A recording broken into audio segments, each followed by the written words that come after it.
My name is Julius Arnold Haberman. My rank was T5 in the Army.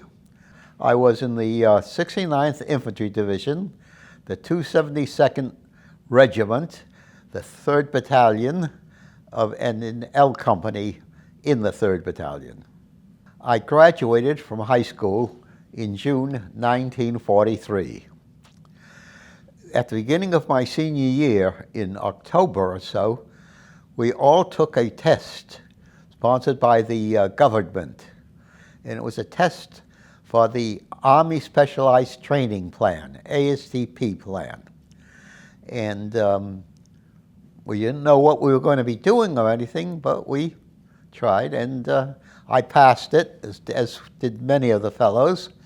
And when I graduated in June 1943, right off the bat, I was inducted into the Army and went through a infantry basic training program of 13 weeks at Fort McClellan, Alabama. And we still didn't know. Everybody in that basic training program was from the ASTP program, and we didn't know what we were going to be doing, why we were. We figured it was going to be something to do with the Army of Occupation after the war was over. After 13 weeks, we finished basic training, got onto a train, and started heading north, where we did not know. Everything was going along smoothly, fine, until June 6, 1944. And what happened then was D-Day. And all of a sudden, the Army needed a lot of infantrymen. I was sent from New York on train, went on to Camp Shelby, Mississippi, the home of the 69th Infantry Division. The whole division composed of mainly, I'd say, 80%, 90% of ASTP young fellows that had just been inducted, gone into the AST program, and then gotten out of it when it got out. It was very interesting about that program because the fellows that had had Air Force basic training or other types of service beside the infantry were very unhappy about being sent to the infantry, 69th Division. And they complained to their congressmen, et cetera, but it didn't do them too much good. They remained with the outfit. Then we went overseas to England, and we were placed into a small camp in southern England called Lopscombe Corners, which was near Westchester and Salisbury.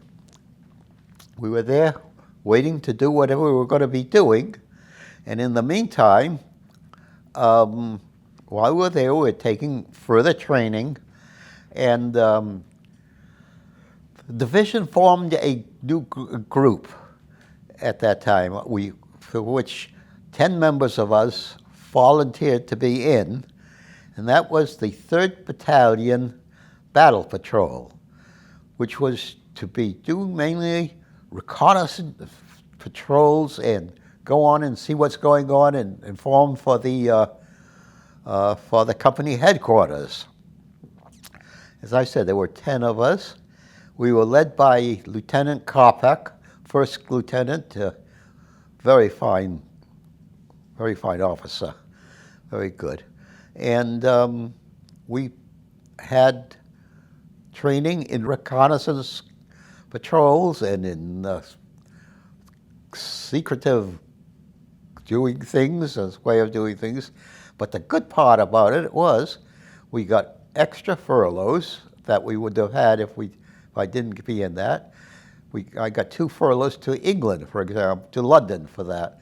And that was good. Also got to Stonehenge, which we were very close to, got to see that. But then in, I guess it was November or December, we left to go for Le Havre, France. And we landed in Le Havre, got on a train there, and went on into Belgium. We were at that time, the Battle of the Bulge was in full swing, and we were sent in to Belgium to relieve the 99th Division, which was almost totally shot up on that. And this was in the area of Saint-Vith and Malmedy, just a little bit north of Bastogne. We've learned that the Germans were leaving their pillboxes and heading east towards the Rhine River. We followed them, we were behind them. In fact, at one time, we were right underneath them because we were at a crossroads in the road. That was their little bridge underneath it.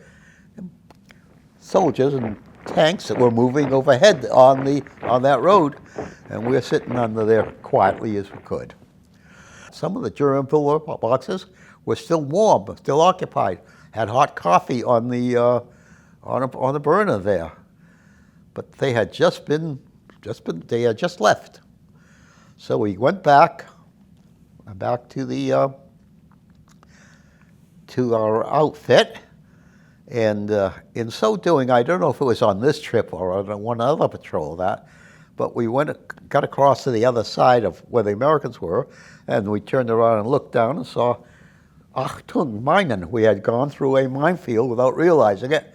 Fortunately, nothing had gone off. It may have been set for tanks or something heavier than us, but we were very fortunate to get through that without it going off. The information that our lieutenant gave to the regiment headquarters, battalion headquarters, was enough to let the First Army know that the Germans were leaving that area and heading back into Germany, and we were then, the whole First Army was then able to start moving up and get to the Rhine River, and we crossed the Rhine River in a pontoon bridge. We didn't get across the big bridge that was left, but we were on a smaller pontoon bridge, and we got across all right, and we got into Germany. And from then on, it was a very warm situation. We got into, let's see, Cologne. I think that was the first city that we got into, German city we got into, Cologne. Stayed there for a couple of days, and then started our march through Germany. We went through central Germany all the way to Leipzig, which was the third largest city in Germany, and which we captured in March of 45. We were spearheading the First Army. In fact, a couple of days before we got to Leipzig, we were on the main road toward Leipzig, going towards it. If you had, we came to a camp, a concentration camp, and there were ex-prisoners standing by one side on the fence. We were on the other side of the fence as we were marching along. We gave the prisoners as many cigarettes as we could, as much chocolate as we could, as much anything that we could, any food that we had, and of course they were very grateful. There were still some German guards that were cleaning up there. There were some soldiers that were GIs watching them, and that was quite an experience to see. I knew that these prisoners were Jews that were on the other side of the fence then. I really couldn't speak to them very much. I could say a few words because I knew Yiddish a bit and was able to speak a little bit to the Germans and be an interpreter because of that. But I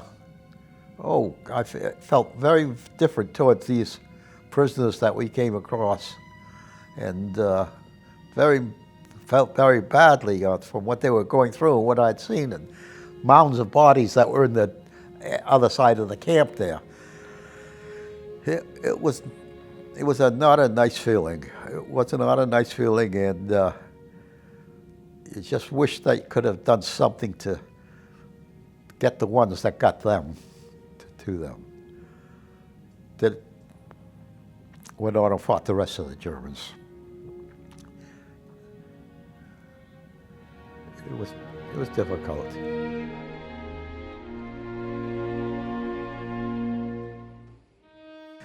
The SS were, the regular German soldiers were, were inducted, and they were similar to the Americans.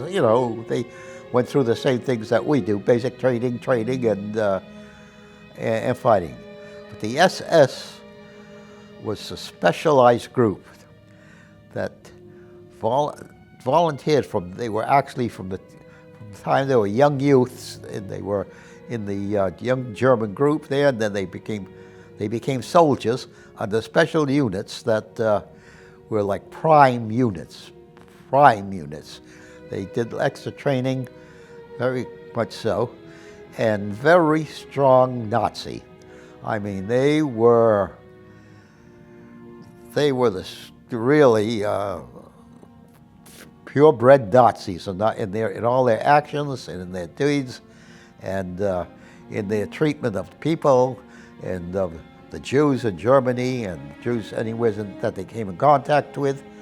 They were really, really very rough. Didn't want to have much to do, if anything, to do with them. I was very much aware that I was Jewish. The people in my company and my outfit knew I was Jewish, but that made no difference to them. The German people didn't know I was Jewish. I didn't have much to do with them. But it was not pleasant. It was not pleasant there. We came across a lot of youth, German youth that were in in training camps, and were very Nazified, and it wasn't nice being around them or any adults who were Nazis. But of course, everybody's, ich bin kein Nazi, I'm not a Nazi, I'm not a Nazi. All German people said, I'm not Nazi. Oh no, they weren't Nazi. No, they were.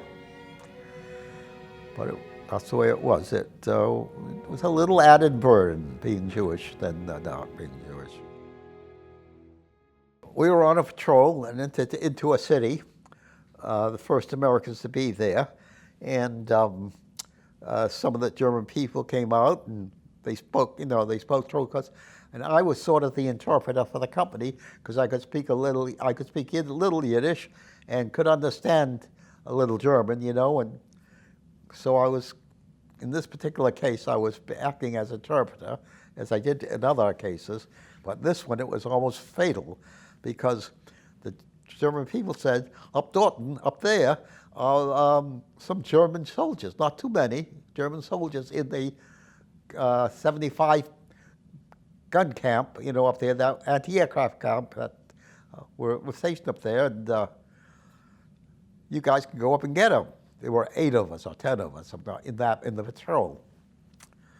And we were almost all set to go up to the top of that hill and try and take that encampment up there, when a German soldier who was hiding underneath one of the in the basement of one of the houses near where we were at, he came out, and I asked him, was it, if you can, we're going to go up to the top of the hill. Nein, he said, no, zu viel Deutschen there, zu viel Deutschen, too many Germans are there.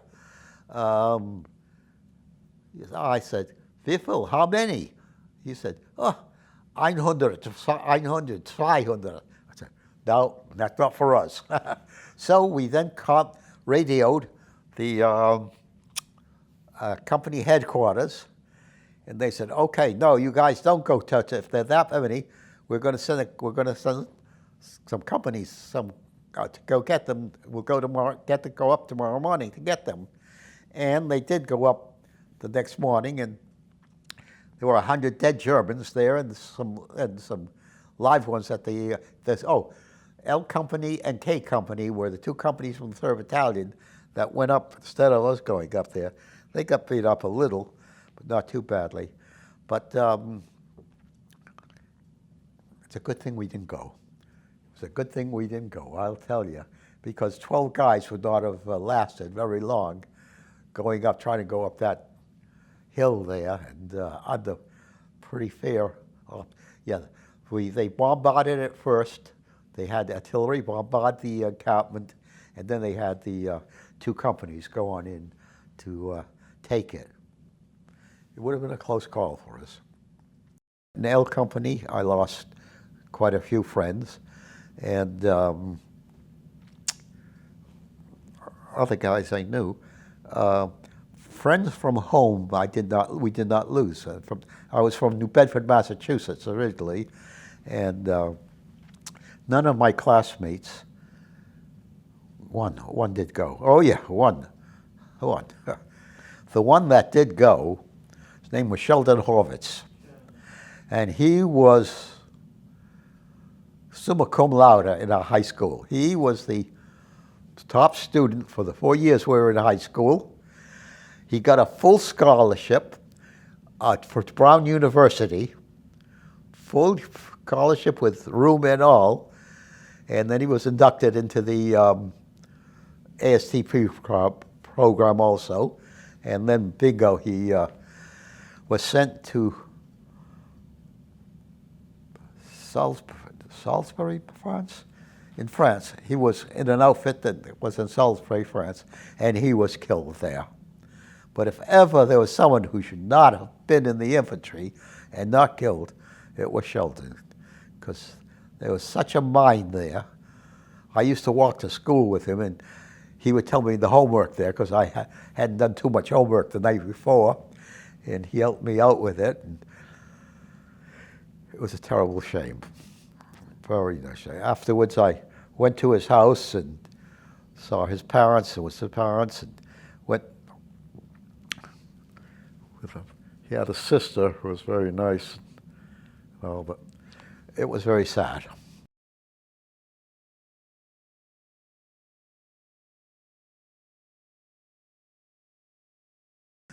I don't remember exactly how I got it, but I know it came from a German soldier who didn't need it any longer, and I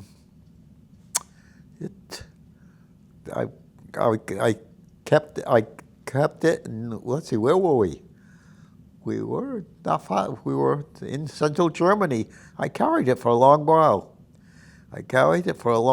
And then sent it home. Sent it to my home.